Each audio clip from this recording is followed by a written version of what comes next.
Seeking Sister Wives, the final episode. So, well, there wasn't much to talk about with Brenda and Steve. They decided to move, or they went ahead and moved into their new place, but they have not asked April to move in. Or no, was her name April or Danielle?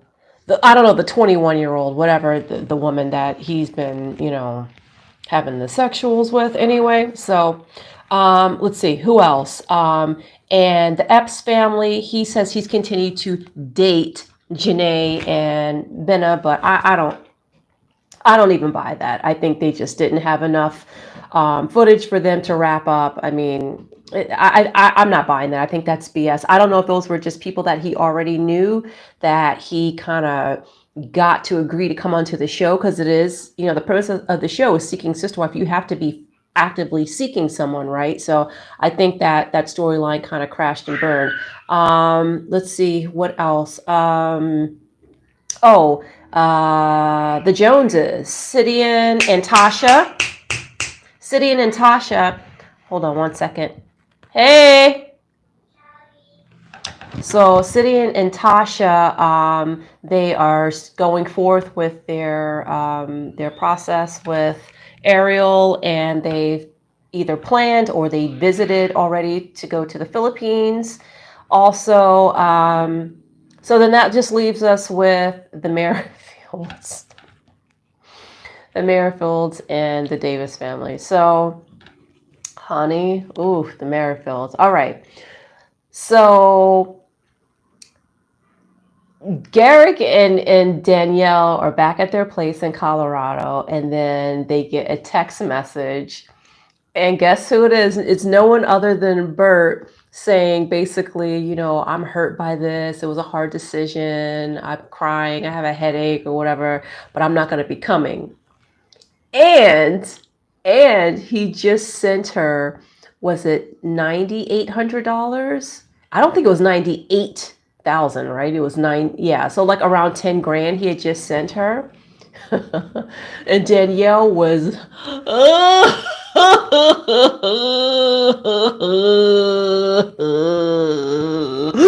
said she was gonna be my sister. I mean, she was giving us the ugly cry. We have not seen a good cry like that in a long time in television history. I mean, I was just like, wow. I mean, and I was thinking to myself, like, why is she? I mean, because she seems so upset. Even Garrick, who's Mr. Wet Eyes, didn't seem as upset as she did. She seemed like she had just found out she lost a family member in a sudden fatal car accident, like, and she's just now, processing it or something. I mean, that was wild the way she was crying. I mean, just sobbing on national television with that camera all set up. She must have had her phone set up, right? Just so she could sit there and be like, all right, to the camera. It was just crazy. It was absolutely nuts. So then once she's talking to her family and she's telling them, like she scammed us and stuff like that. See, I think was it the money? I mean, because that's the only thing I can think of. Either she was afraid, either she was upset about losing the money. But I mean, 10 grand, that's not a small amount of change, but for a contractor, 10 grand's not a lot. So I'm like, is she really possibly doing all this for 10 grand? And plus the other money that they put towards her coming, or is this really just coming down to she thinks that Garrick is gonna leave her and still go to Brazil? Because I mean, he just didn't seem that upset. So that means either he's spoken to Bert and they're still in communique, or I don't know. I don't know. It just does not make sense unless she is just that. I'm not buying that she's just that desperate and lonely and stuff like that, because she did not want Bert to come to begin with. She set up the whole thing with Leah come in and everything like that. And in some ways, her plan worked without, Roberta even having to come to the States. Roberta or Leah was basically the catalyst to creating enough of a chasm in the relationship, right? So I kind of I don't know. I don't know. She didn't want Bert there in the first place. So why act like that? Unless, listen, now we might be just underestimating this woman. She might be trying to line up some nice little acting gigs. Cause that was like, come on, that was like an Academy performance. We don't get cries like that very often. You know, the a good acting coach will tell you to remember that time your grandmother got hit by the train tracks, and you know you almost lost your father to. Oh, okay, you well up those feelings, and you get like, I mean, what else could it be? I mean, I don't know. Maybe she's going for acting. I don't. I can't explain a cry like that. And she's like, I divorced him for her. No, you divorced him for him. He's the one that put that in your head. It doesn't matter if it would have been Roberta or Leah or whomever else. That still probably was going to happen. I mean, maybe it was just the realization that, you know, she's given up. I don't know. It doesn't make any sense to me. I have no idea, but I'm still sticking with my acting theory. Okay. So yeah, I mean, Garrick was like, didn't even seem to be fazed by it. And her family's like, oh, you guys are such good people. And the parents were like, oh, I can't believe she's not come. Like, come on. But the brother, he was like, yeah, why? Yeah, like said, like, I don't know, 80, 95%. I don't know. She wasn't coming. Like her brother was like the only sound voice of reason there, right? So let's see who else. All right. So now we get to the Davis family. The Davis family. All right. Well, apparently our YouTube intervention and messages and dreams and smoke signals did not quite reach our fair Danielle, because she decided to get in that little Athenian type dress with the other two bozos, the other one with their belly all out and the, you know, in why would you do that? You're so young, you know? And, you know, surprise, surprise, most of the family members couldn't show up. There was like 6 people at the whole wedding, including the flower girls. Now, that again goes to judgment. Why the hell would any family member let those children near that man? Especially some kind of disgusting ceremony like that. I was disgusted. I was like, you don't bring kids into that. But obviously there's no boundaries, because April has been letting her son be around Nick for all these years, which is completely mind-boggling. So then, and I had theories about, what was going on with them, what the whole, I don't know. It's like a hypnosis or something. Like he's got these, I don't know. I just couldn't figure it out. But after I saw the wedding ceremony, and it looked like it was just a show for him. You see, like he pulled out these sparkly little ghetto, little Missouri Matt pimp looking shoes. And you saw that bedroom. Did you see the bedroom? It was all tight. The closet was all packed full of clothes. Like, this is not, if he actually got off his ass and got a job, then maybe he could have like a decent looking bedroom, which he's supposed to have somebody living like a king, right? You're not supposed to be living like that.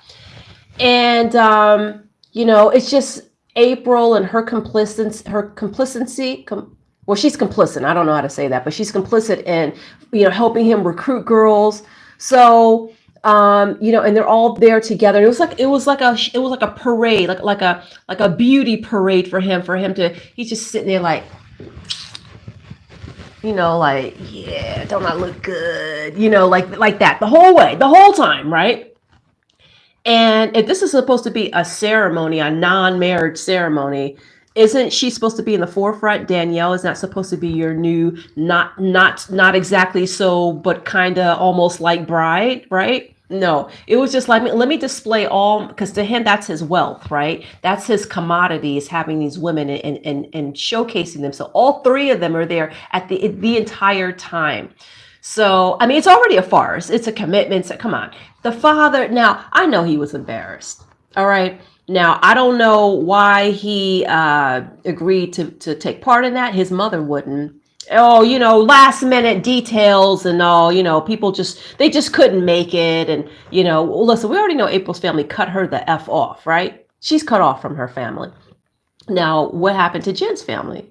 Danielle's family. So everybody's family, with the exception of April's sister, and I'm assuming that's her sister because that woman sitting down looked just like her. Had the same kind of head, they just had that same head shape, And I was like, that's gotta be her sister. So other than that, it's all his family and people, his brother. God damn it, they don't look alike. They really do look alike. But at least his brother seemed like he had a little bit of sense. But just to me, showing up to something like that is just it is condoning what he's doing. And this is my theory. Allegedly, okay, I have no idea exactly, but there was a segment on a show that I used to watch that I no longer watch called I don't know it for sure. I can't prove it, but I just know it. One of those things. It's like one of those deep feelings in your gut. When Jen stood at that altar, okay, and she starts going on and blubbering, and she's so full of emotions, and she's hormonal because when you have a child, when you are with child, I should say, your hormones are out of the ballpark, basically, and you can be extremely sensitive. So I think she was really feeling like everything in that moment. And when she said to him, "You are the greatest thing. We would not be," it was either her or April said, "We wouldn't be who we are without you." So my theory, remember my working theory, my little hypothesis was that either it's a cult or he's a pimp, right? And or maybe it's like somewhere in the middle without maybe, an actual exchange of sexual things. There are pimps that use women in certain ways, and I've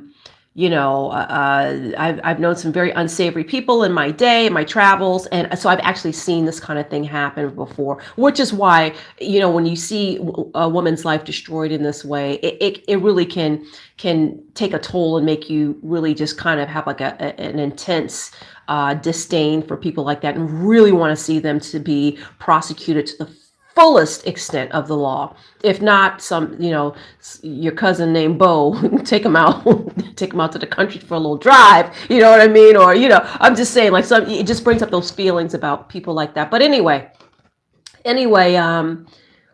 when Jen said, "I just love you so much," I would bow right now. And she said, I would bow. And she stooped a little bit with her knees. And then she's like, "No, I better not do that." And she stood back up. "I would bow to you." Okay. That little under the highway troll with that ugly ass skin, ugly. He's just ugly. He is so ugly. He's got he's just ugly. He's little. He's ugly. He's got, one of his eyes goes that way. He's ugly. He's just ugly. I've been trying to be nice, but now that he's brought in yet another, I would say an innocent in a sense. A sort of, because innocent in the sense that she's very naive, bringing Danielle, because she's so young, into this kind of dysfunction. And he's getting them all while they're young, right? And he just wants he wants someone to fund his lifestyle, and who he can screw, multiple people, several times a day in the same disgusting bed. He is filth. He is dirt. He is the worst kind of human being I cannot stand. There's nothing worse than a predator. Predatory behavior manifests itself in so many different ways. You have people who prey on people who are elderly, and they try and take all their money, and they get it because sometimes elderly people answer the phone or click on that email, and next their bank account is drained by somebody in Romania or Nigeria or something, right? You have people that prey on young children.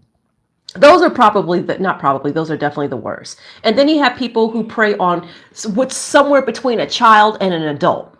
And that's what he is, right? Because they're legally adults, allegedly, because that little timeline with Jen, it's a little too close to, 19. That's a little too close to the line. I don't know if maybe he met her when she was younger. Maybe. We don't know. I hope something comes out about him. He's disgusting. He makes my stomach just turn. I hope the IRS investigate him. This is just, because I'm sure that I'm sure there's got to be something. It grosses me out. So to see that kind of behavior, to see that kind of brainwashing, I am now on the page that he is a pimp. Now, I don't know if there's any kind of commodities exchanged in terms of like outside parties, but within that, you, like I said, pimping does not always mean that someone is out on the street corner. Okay. The way he dresses, his behavior, the way he parades around. He's a little man with like a like a Napoleon kind of complex. He's extremely difficult to look at. Okay. He's just nothing to look at. And did he finish college? I don't know if he did. He doesn't seem like he did, but maybe he did. Um, just the predatory nature of his actions and how he gets women, and it's just sad. I mean, Danielle agreed to all of this. This is not a live and let live, be different if he's living like that, and all the girls, they have their side relationships, and it's an open relationship. That's not polyamory. And I think that's, what a lot of these people are doing is they're using pimping and or cult behavior and guising that in polyamory. Now, I've known polyamorous people. They're the freest people in the world. They're not tied down to anything. They have different partners, and they're very happy. I mean, I guess they still have their jealousies or whatever, but it's not like this. This is a pimping situation, allegedly. But I mean, at least that's what it looks like. And as someone who, I don't know Danielle from a can of paint, but I am a woman, and it saddens me. I just hate to see stuff like this. I really do, especially to play it on national television, and to know that if she's not strong enough, she might be in there for the long haul, like April. You know what I mean? Next thing you know, you've lost your years, you've lost your figure, you've lost opportunities and stuff like that. I mean, it is just disgusting. So, I mean, I don't know. There's not really much more I can say. She went ahead and she did it. I don't know.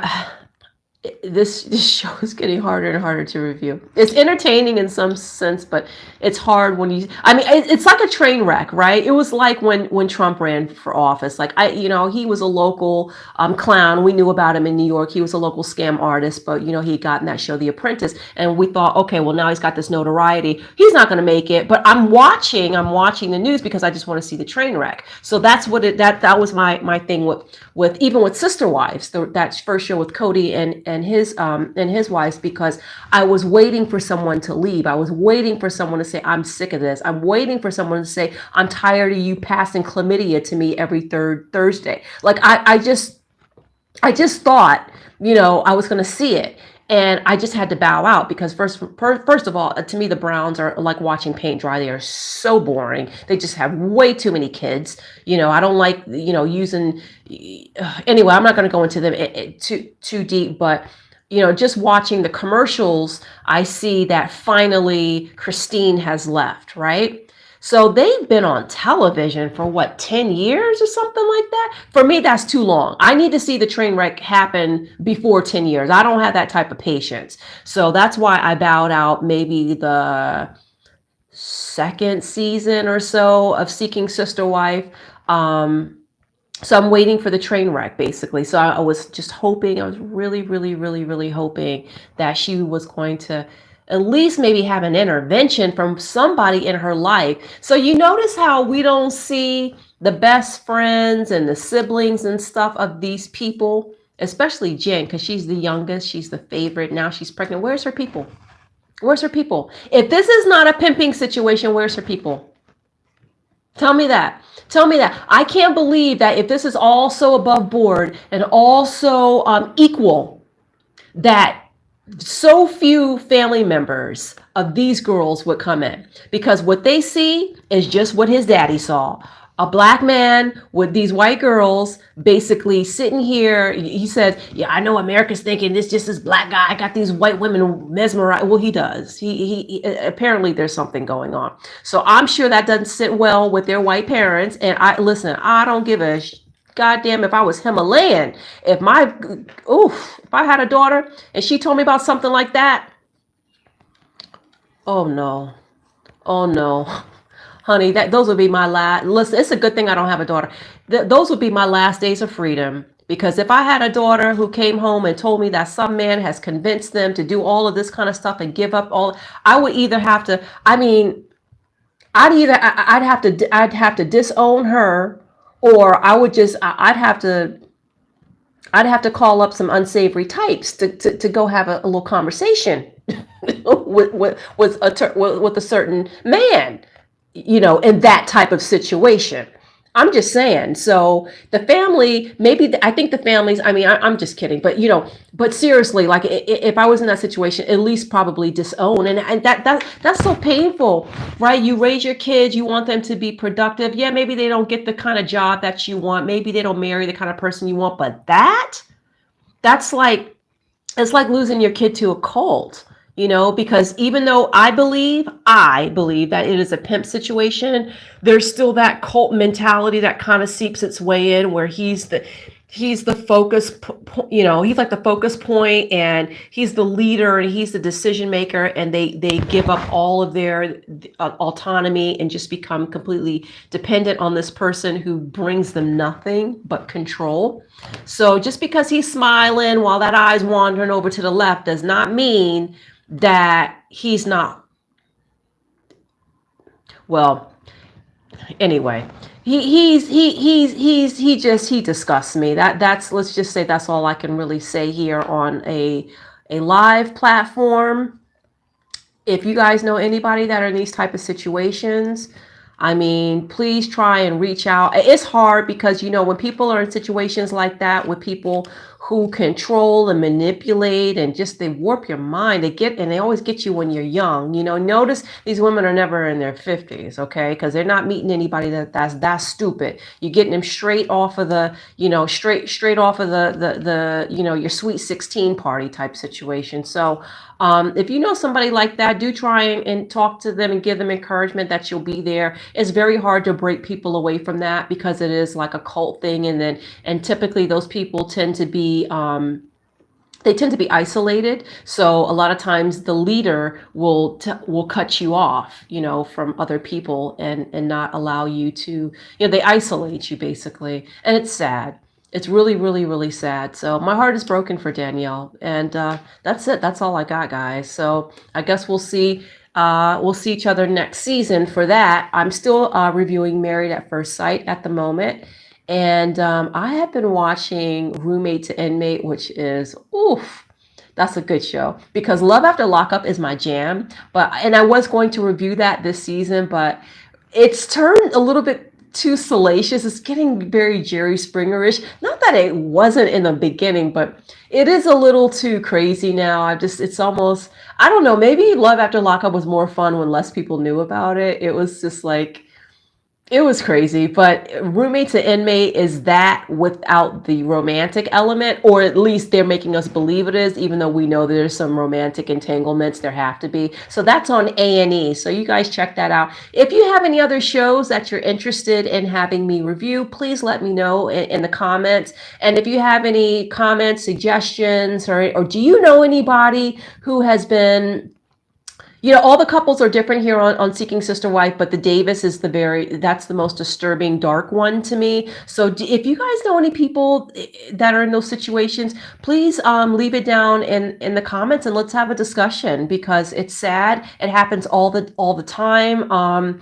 I know for people who go to work 9 to 5 jobs, they think this is kind of like really rare, but it is rare, but unfortunately, I have to say, especially living in the Midwest for some time, visiting family, it was something that I saw a lot. In the Midwest, I saw this a lot. And I hate to say that I did. It was so sad. I mean, just so heartbreaking. And, the black eyes covered up with makeup and stuff like that. It was just, it was incredible. So that's it. That's it. All right, you guys, please take care. If you enjoyed the video, please give it a thumbs up, share it with your friends. Please subscribe to my channel. And like I said, leave me some suggestions of some other shows that you may like to have me review. So that's it. I hope everybody's doing well. Please stay safe, take care, and chipi salacho.